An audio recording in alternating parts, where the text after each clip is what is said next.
Təzə Çin maşını Çanqan Unize cəmi 100 kilometr yol getdi. Şok, utandırıcı problem.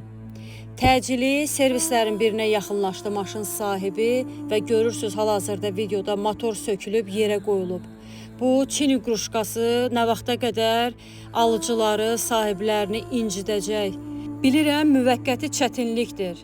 Və sonda bir millət olaraq başa düşəcəksiniz ki, Çin maşınları bildiyiniz üz qarasıdır, ziyanlıqdır. Yəni bu qədər də palçığa batmaq olmaz. Bir sözlə bu maşın nə getdi ki, bunun motoru sökülüb yerə qoyulsun.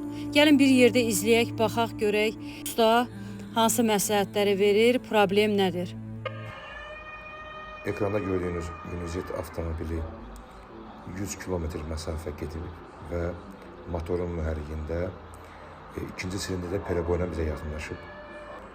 Avtomobildə pereboyun səbəbi gördüyünüz bu 4 silindirdən ikinci silindirində qalovkada klapan burjunu dartan burjun qırılıb və biz düşünürük ki, bu zavod defekti, detal keyfiyyətsizliyindən irəli gəlir və istəyərik ki, biz bu qırılmış detalı sizə sökmədən öncə göstərək.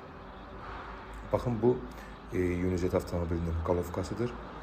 Qalovkanın ikinci silindirində burjuna diqqətlə baxsaz, açıq-aydın görünür. Diqqətlə baxsaz görərsiniz ki, burjun burada qırılmışdır.